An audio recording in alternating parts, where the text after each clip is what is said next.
Hey everyone, got a battle for you here today. It's a pretty long one, but I think it's fairly interesting, so hopefully you'll enjoy watching it.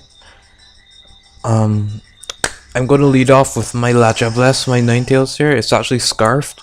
It's been putting in pretty good work in these battles. He leads with a Malamar, which is a pretty strange lead, but moreover, I'd never seen a Malamar in Wi-Fi before. And I know it can't really do much against Fire Blast, so I just go for it. He goes for the Hypnosis, which is pretty weird, but it misses as Hypnosis tends to do. I actually missed my Fire Blast there, and I can't really complain because that's the first time I think I've missed a Fire Blast with Ninetales for as long as I've been using it. He gets the crit superpower, which is annoying, but whatever. At least he didn't hit the Hypnosis, which is good. So now he's gonna go into Talonflame. Everyone knows what's gonna happen right now. it's pretty much the only thing Talonflame does. So I go into my Arcanine to take the Brave Bird. It's gonna get off the Intimidate, and usually after an Intimidate, a Brave Bird isn't even a 3-hit KO. So looking at how much damage that does, I'm pretty sure this thing is banded. And knowing that, I'm just going to go for the Morning Sun here because I want it to whittle it down until I can kill with an extreme speed if he decides to stay in. And if he decides to switch out, I want my health back. So that's what I do. He goes into his Rotom, which is pretty standard. My Arcanine has seen a lot of Rotom switch-ins. A lot. And I'm just gonna counter with my Trevenant. Yeah, he goes for the Thunder Wave, which is odd. I never seen a Thunder Waving Rotom before this, but I have the Lumberry, so that's not a problem at all. And yeah, I'm expecting him to switch out here, switch back into his Talonflame, because that's what people usually do. So I just was going for the Leech Seed to get a little bit of residual on it, but he actually goes for the Will-O-Wisp, which is odd. I don't know if he was predicting my switch, but because he just saw that I got the Lumberry. Like, I had the Lumberry and then I got it back, so maybe he was predicting the switch, or maybe he didn't see. Either way, this is a dual status Rotom, which is pretty weird. But whatever. I go for the Will-O-Wisp just in case he wants to still stay in, but he goes into the Talonflame, and I'm just going to make this easy play and go into my Arcanine again. Yeah, I'm gonna employ the same tactics as before. Just go for those Morning Suns. There's really no way I'm gonna lose that exchange unless he gets like a couple crits in a row. So yeah, he decides to go for the Brave Bird again in case I got frustrated and decided to attack or predicted the switch. I went for the Will-O-Wisp or something, but I'm not going to make a play like that. I'm just going to go for the easy Morning Sun, get back almost all of my health, and yeah, I'm comfy. There's no problems here whatsoever. And he sees that, so he's going to switch out. He goes into his Garchomp here, and yeah, I don't want to stay in on Garchomp because I need this Arcanine, clearly. So I'm gonna go into my Mandibuzz, although Mandibuzz could take on Talonflame too pretty easily. The Earthquake is gonna do nothing, obviously, and I'm just gonna go straight for the foul play. And he's gonna go into his Dusclops, which is going to actually take a fairly decent amount from foul play. I mean, it's not much, but considering how low Dusclops' attack is and how bulky it is with Eviolite, that was pretty good. I taunted, of course, and I'm gonna switch out into my Rude Boy here, the Scrafty. Get off the Intimidate, although it means nothing here because he only has Nightshade. And I'm gonna try to set up on this thing. I'm a bulk up Scrafty. And this thing's been really good. It's forced like a couple forfeits already because people under the right conditions find it absolutely impossible to take out. especially when they see that I'm running the rest of Chesto. So I'm getting up to +2. I know his taunt's gonna wear off and he's gonna Will-O-Wisp, but that's fine because, like I said, I'm resto chestoing. And I'm gonna go for the rest this turn, obviously, because I would die otherwise. I just absorbed the other Nightshade. I was just thinking maybe it would have been better to stay in with Mandibuzz and just keep taunting, because he can't plane split if I taunt him on the turn. He can't Will-O-Wisp, he can only Nightshade, and I have Roost. So I should have probably just stayed in with Mandibuzz. I would have probably done better, actually. Hindsight's 2020, right? But yeah, right there, I was hoping to kill with that, but that's the only problem with this Scrafty. It has no investment in attack. All of its investment is in special defense and HP. So its damage output is really disappointing, even after +2 like you've seen. Its bulk usually makes up for it, because, like I said, people just can't kill it.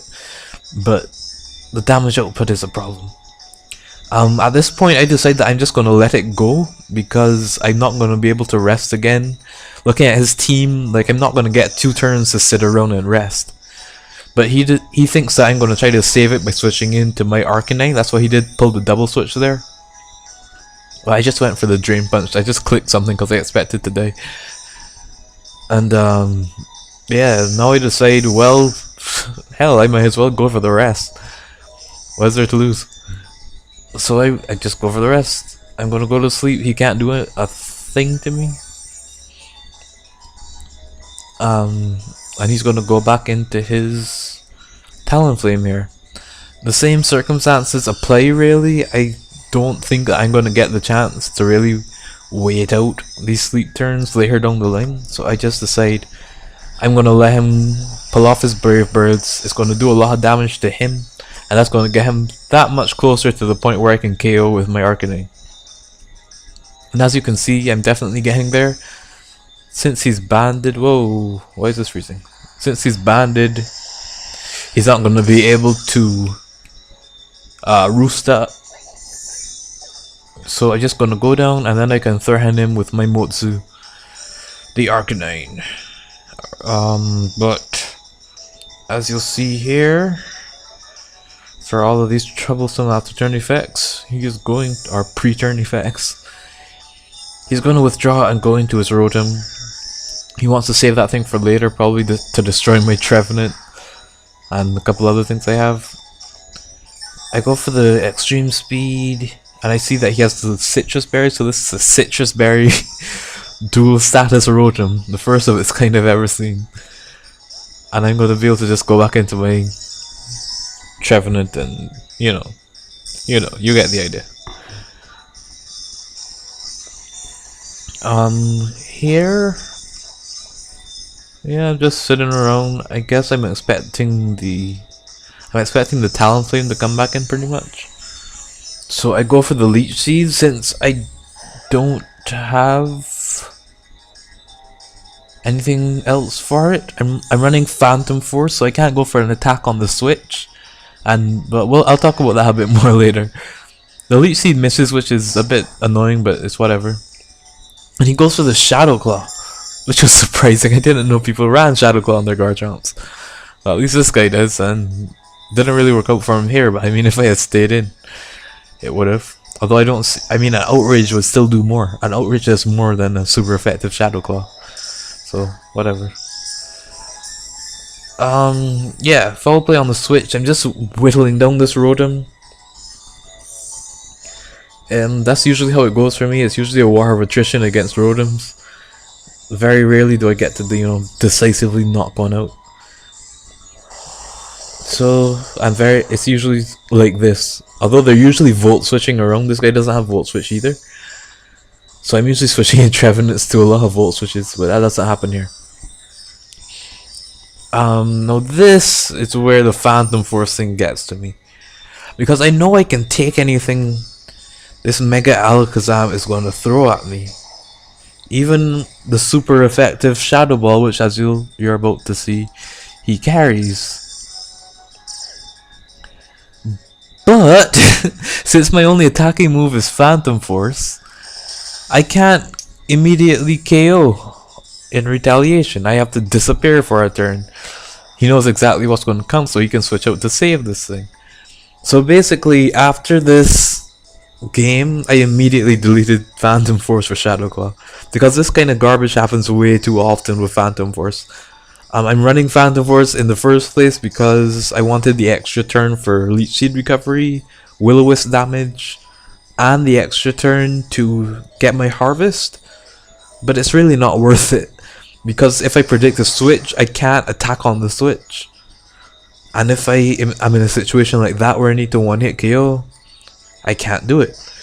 So I delete that immediately after this battle.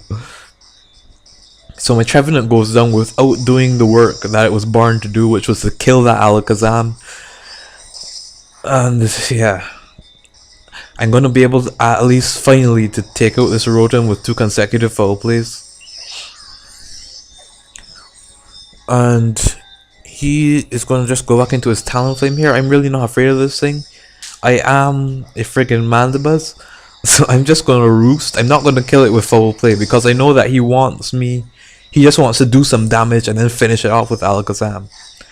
And I'm not gonna allow that. I'm gonna roost on both Brave Birds so that this thing takes itself down and I come out with this unscathed. That works perfectly. There's nothing really he can do about it except fish for a crit or something, but even that wouldn't be too much of a problem. So yeah, I come out with this, the better bird.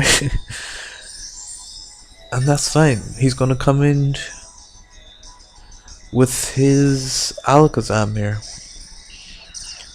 I really like Mega Alakazam's design. I really want to use it, but oh god, it's just so weak to literally every priority attack you could ask for, except Mach Punch and Vacuum Wave. But since its attack is so low, this foul play isn't gonna kill. Remember, this thing should be dead. This Alakazam should be gone to my Trevenant. But yeah, the foul play isn't gonna kill. I want to save my Mandibuzz, so I'm gonna go into Mozu, who can take a Dazzling Gleam easily since it's fire type, and retaliate with an extreme speed. The switch into Garchomp here is pretty obvious, but I don't want to risk not doing for the extreme speed. And I have switch-ins for Garchomp. I still have my Mandibuzz, who can pretty much take basically anything Garchomp has. And if it can't, I can then revenge kill with something else. So I'm gonna take that, the Rocky Helmet, Rough Skin, and all that badness. But I'm still alright. I'm sitting pretty cool. I don't need to switch in on the Talonflame anymore. The Talonflame's gone. So I'm just going to sacrifice my Lajablests here so that I can get a clean switch into my Mandibuzz. He actually goes for an Earthquake, so I could have switched into a Mandibuzz right there. But I thought that he might go for Outrage or Dragon Claw or something, predicting that. So I go into Mandibuzz now. And he uses Poison Jab, which is just odd. I mean, why not use Dragon Claw? He gets a crit too, so. But why Poison Jab? I don't know. Foul play. Oh, I know why. Poison Jab for Fairy types and etc. But I mean, Poison Jab and Shadow Claw. It's not a very good idea. Anyway, Mandibuzz is gonna go down. I'm gonna go back into Mozu here, and he only has this and the Alakazam. So 2 extreme speeds are going to win me this battle. And yeah, that was a pretty good game. I learned not to use Phantom Force on my Trevenant. And yeah, it was a nice match. I learned that I can't KO a Dusclops with a crunch, a +2 crunch. I learned that I should probably stay in on Dusclopses with my Mandibuzz. And I learned that Mega Alakazam looks really awesome, but it's not that hard to kill off. So, thanks for watching, and I'll see you guys next time. Take care.